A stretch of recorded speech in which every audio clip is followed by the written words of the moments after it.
PM Modi ने 15 अगस्त के मौके पर लाल किले से बांग्लादेश में हिंदुओं पर हुए हमलों और मंदिरों में तोड़फोड़ को लेकर कड़ा संदेश दिया।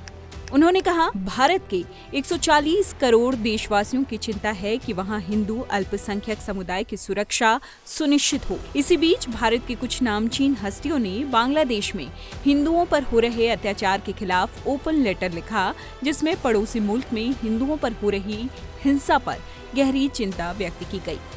हम आपको बताते हैं कि बांग्लादेश में हिंदू कितने हैं, तेजी से इनकी संख्या घट क्यों रही है और हिंदुओं पर ही अन्य अल्पसंख्यकों के मुताबिक सबसे ज्यादा अटैक क्यों हैं।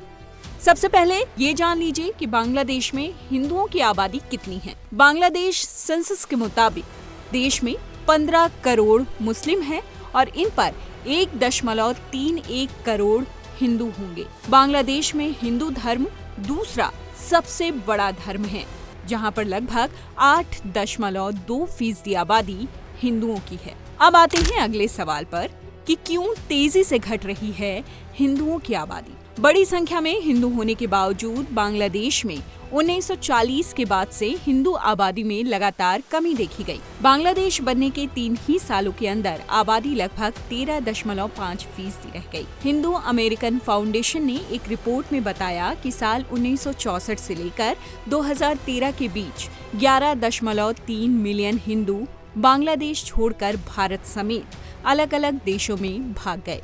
इसके अलावा हर साल भी लगभग 2.25 लाख हिंदू देश छोड़ रहे हैं।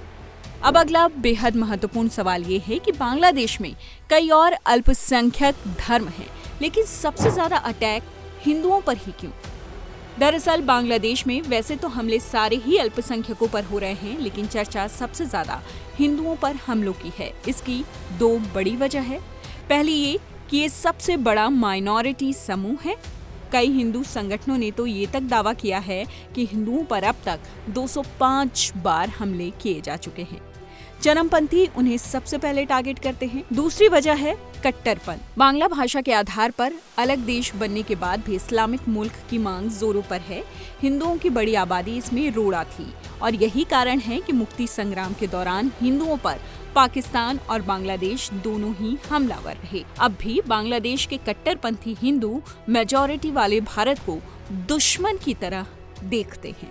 हालांकि सोमवार को अंतरिम सरकार में गृह मामलों के सलाहकार सखावत हुसैन ने अल्पसंख्यकों से हाथ जोड़कर माफी मांगी थी।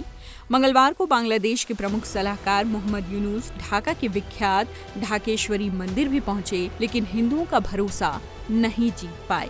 कम से कम अभी तक ऐसा ही लगता है। आपको ये खबर कैसी लगी? कमेंट बॉक्स में हमें जरूर बताइए।